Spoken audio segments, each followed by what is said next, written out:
is EWA Radio, the official podcast of the Education Writers Association, and I'm public editor Emily Richmond. 2019 is likely to be a busy year for education reporters, from the local level where newly elected school board members and state superintendents are taking office, to big changes looming on the federal education policy horizon. I've asked Dana Goldstein, who covers National Education Beat for the New York Times, to share some story ideas for the coming year and to talk about what she sees as some of the top priorities for the beat. She joins us now. Dana, welcome back to EWA Radio. Hi, Emily. Thanks for having me. Are you like me, where September is really more of the new year than just a cold day in January? Of course. I mean, for an education reporter, September is always the new year. But it's funny, though, because we do think of this as some kind of a turning point on the education beat, in part because we do have some new policies and procedures that kick in and some changes on the federal front. Let's talk about what you're seeing right now. What are you watching? So I have a few things to talk about that I'm watching, but since you mentioned federal regulation, we can start there. I think that with the DeVos changes from the Obama years, whether it's on school discipline, sexual misconduct in Title IX, or for-profit colleges, we're really going to start looking at the impact on the ground of those changes. So there's two ways it could really go. I mean, one is that schools and colleges are really going to change what they're doing because of this. But the other way it could go is that they actually are not going to change very much, and that they may have found value in the previous guidance from the Obama administration. And even though they're not required to stick with it, they may try to maintain some of the policies that they implemented to meet those previous regulations. So I think for local journalists, you can really look at the schools and colleges in your community and ask them how this is impacting their work. I think that's a great point, because people would assume, okay, it's guidance, that's not a directive. And, if you look back at the Obama era, it doesn't necessarily mean that every school followed those rules. Exactly. So obviously, the federal government decides what the regulations are, and they will no longer be following the Obama regulations. But the second level question is, what about locally? And so we may not see huge changes, and that in and of itself could be a story. What I think is remarkable is I think that this coming year is going to be a turning point for Betsy DeVos. I mean, originally there was a lot of pushback to her appointment. She now is one of the longest-serving Trump cabinet secretaries. Do you think that means she's going to flex a little more muscle? I don't know. She definitely has the seniority right now. My colleague, Erica Green, in our Washington bureau, is the expert on all things DeVos. I think from Erica's perspective, she's not surprised that Betsy DeVos has held on as long as she has. And now that she has more seniority, maybe she will flex her muscle. I mean, I think it's important to remember, and I always bring this up, she comes from a family and is a significant donor to the Republican Party and to conservative ideological pushes before she was in this role. So in a way, it's not that surprising that she's been able to hold on and be so powerful in a way, because she's deeply embedded in this ecosystem. So we're going to be watching federal policy carefully. What other changes are you looking at?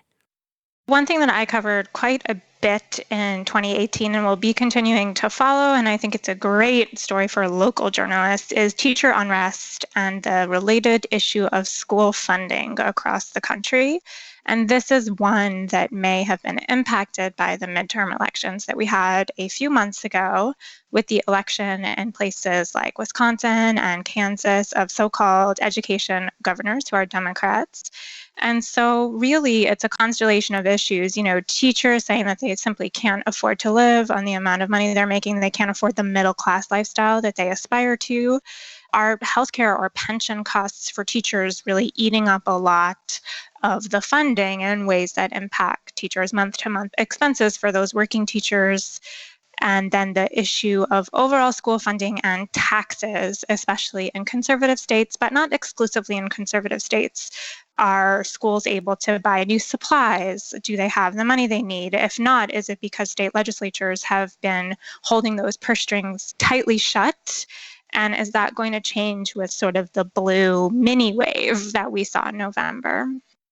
You also wrote toward the end of 2018 about the nation's first teachers' strike at a charter school network, and that was in Chicago. Do you think what happened in the Windy City is a bellwether? I don't know, but that brings me exactly to the next trend to highlight, which is divisions in especially the Democratic or liberal coalition that used to very strongly support charter schools. And the rising Democrats that we're seeing in 2018, 2019, really becoming leaders for the party, many of them are not as closely associated with the sort of Obama charter school coalition, the sort of center-left idea that school choice was a progressive policy that is not as widely accepted as it was 5 or 10 years ago. And although charter schools, I think, are a permanent part of our education landscape, their growth has slowed. So I think this is something important for people to look at across the country in your local place. Are charters expanding as quickly as they had in the past? If not, why not? Who in your state legislature or governor's office is a friend of charters? Who is a foe of charters? And what is going on with your local charter sector? I mean, there are a few places still that don't have charter schools. So is there a movement to change that? Maybe there used to be a strong movement to bring charter schools to your area and it has died down. That is something I have seen in some of the places I have visited over the past year. So definitely charter schools remain a story, but the contours of the story are significantly different than they were 5 or 10 years ago. That's a really interesting way of looking at it, as charter schools being emblematic of this larger conversation. And of course, the idea that charter schools are evolving and changing. I will say people are often surprised when I mention that charter schools account for only about 5% of the nation's K-12 enrollment, but they take up a pretty significant chunk of those policy conversations. Yeah, that's right. And then, of course, if you're in Arizona or New Orleans or Washington, D.C., it's way more than 5%. So the story is really a local story in terms of what school choice actually looks like. And I do think that the majority of the energy around school choice does remain in the public charter school sector as opposed to the voucher world, the private school tuition funded by taxpayer world. That was something that people expected to grow a lot under President Trump and really has not. So if we're talking about school choice, we are still primarily talking about charter schools. Okay, so we've covered Betsy DeVos, we've got teacher workforce. What else? Another one that I wanted to bring up, and this is a higher ed angle, and we continue to look at it closely at the Times, is affirmative action and college admissions. And in general, I think the broader story about how we're ensuring access to elite spaces to low-income students and students of color. And this spreads from kindergarten all the way to college and beyond. It's something that myself and many of my colleagues at the Times have looked at in 2018. And with a decision expected in the very high-profile case against Harvard that's in court in Boston, this will continue to be a very big topic, especially in the first few months of 2019. Well, certainly the Harvard case, whatever way it comes out, is likely to be a test case for the Supreme Court, the newly configured and ideologically more conservative Supreme Court. So I think you're right. We're going to be watching that closely, and that decision is expected sometime this winter. Right. And I think another thing to look at here is this is bringing a focus to elite college admissions, not just with the issues of Asian American students or Black and Latino students, but also questions about whether legacy admissions are fair. Some of the most shocking testimony in the Harvard trial concerned what we all knew was going on, but hearing the details still were eyebrow-raising about how donors exercise influence and get specific students into these schools. So there are many people who've been calling for an end or a curtailing of legacy admissions for many years, but this particular testimony in this case has given some oomph to that. So I'm going to be devil's advocate for a minute and throw out a story idea that I've heard recently from Scott Jacek, the editor of Inside Higher Ed, who wants to remind reporters that elite college admissions are a tiny percentage of the students who actually end up going to college. So be sure to pay attention this winter to where kids are applying at your local schools and universities, and that most kids don't travel very far from home. Right. And we certainly know that is true here at the Times as well. I think one thing I would say just to respond to that is what many of these elite colleges do is set the tone for the entire field of higher education. So we do continue to think it's important, despite the fact that, as we know, these schools serve a very tiny percentage of the nation's college students. We're talking with national education reporter Dana Goldstein of the New York Times about what's ahead on the education beat in the new year. Don't miss an episode of EWA Radio. You never have to. You can find us on your favorite podcast app. And don't forget to take a moment to rate us on iTunes. Your support and feedback will help us grow. This week's episode is sponsored by the Eli and Edith Broad Foundation.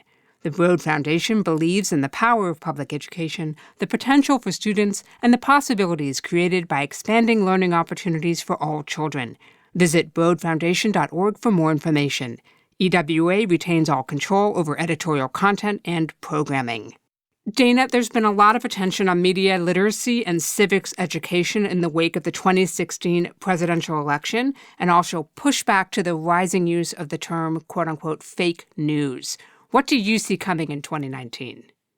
Well, I just did a story a few weeks ago about a federal lawsuit to claim that the right to a quality education in civics should be enshrined in the U.S. Constitution. And most legal scholars I spoke to believe that argument is a bit of a stretch, but it's a really interesting theory. And if nothing else, it kind of brings public scrutiny to the issue of whether children are being adequately prepared to be citizens. And I think media literacy is a big part of it. Right before I joined the Times, I did a big piece on media literacy for Slate. So what I learned doing these two pieces is I think we've always in American history had really big debates about how to teach kids to be good citizens. Teaching kids to be good citizens is the reason why our public schools were launched in the 19th century. The idea that if we're going to have a democracy, we have to be educating students to be wise and conscientious voters. But many people are feeling pretty cynical about that right now. And with the spread of disinformation and quote unquote so-called fake news on social media, the concern is kind of at a fever pitch right now. And it's not just liberals or critics of President Trump who are worried. I mean, there are plenty of conservatives, including some former Supreme Court justices, who have made it their life's work to call attention to sort of ignorance of our institutions and of our civic life. So I do think this debate will continue, and it's worth it to see, if you're a local news reporter, what your schools are doing in terms of teaching students about media literacy, how to read the news, and also teaching them about, how to register to vote. We have huge debates in this country right now about whether we've made voting too easy or too difficult. And these are very big political issues that have a big impact on our schools. Where this is intriguing to me, and I did catch your story a couple weeks ago, I thought it was terrific. Where this is intriguing to me is this idea that a lot of the folks who think that we need more media literacy, that we need civics education, are in federal office. And of course, now more control over curriculum and instruction has been handed back to the states with the Every Student Succeeds Act. So the question is, how many schools and states are going to make that kind of commitment and choice independently? Yeah, that's a really excellent point. I mean, these issues of media or civics literacy are really local or state level ones. So for that reason, they are good ones for reporters across the country to be looking at. You don't need to be in Washington or to have great sources in Washington to be able to do a really good story on this. You have reported, of course, on Betsy DeVos's rollback of the Obama-era policies, including how the Office for Civil Rights is going to handle those investigations. What are you seeing in terms of pushback from educators and also, at the university level? Many of the university administrators that I've spoken to actually came to embrace the Obama regulations because of the clarity that they feel that it offered them, and were not fans of what DeVos planned to do. So it's worth it to see if the officials in your neck of the woods agree with that. I do think that there is now a rising chorus of some voices who consider themselves legal progressives who are speaking out in support of Betsy DeVos, and they believe that there hasn't been enough of the idea of innocent until proven guilty in these campus tribunals or hearings.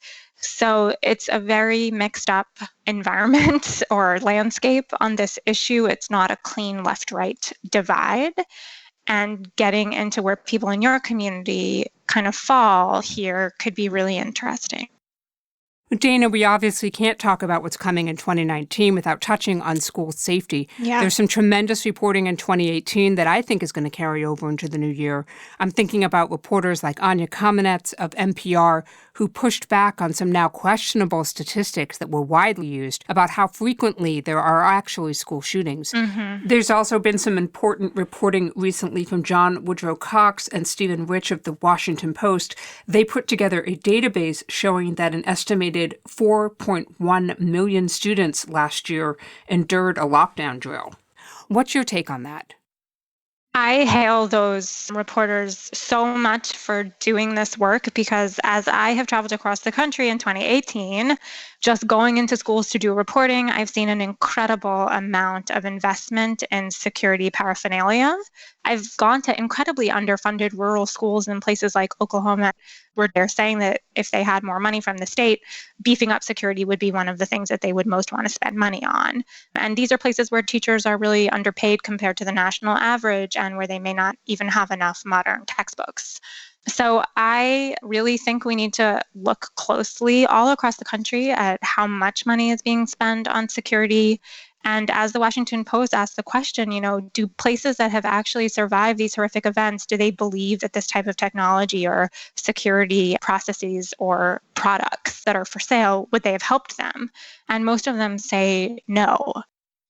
I will say a good place to start if you're going to be looking at the boondoggle that's become spending on school safety is Mark Kierleber of the 74. He was one of the first to really tackle this story and found that it's become a $3 billion industry. I think that's probably a great place to start. Dana, is there a story you're really hoping to read this year that you may not be able to write yourself? I'll tell you, as a national K-12 reporter for the New York Times, I love to read, deep dives into all these issues that we're talking about at the local level. That type of work not only serves the community really well, but also is really important for us national reporters who have the really challenging job of being based in only one location and trying to take the temperature of the whole country, which is what we try to do here at the Times. And I really hope to see great, high-quality local education reporting in 2019. Dana Goldstein covers national education issues for the New York Times. She's also the author of the best-selling book, The Teacher Wars, A History of America's Most Embattled Profession. Dana, thanks for making time for EWA Radio. My pleasure. Thanks, Emily. That wraps up another episode for us. We're looking forward to a great year with you. If there's a story you want to hear more about, drop us a line with radio@ewa.org. The mission of the Education Writers Association is to strengthen the community of education journalists and improve the quality of education coverage. For more than 70 years, EWA has helped reporters get the story right. Have a great week, and thanks for listening.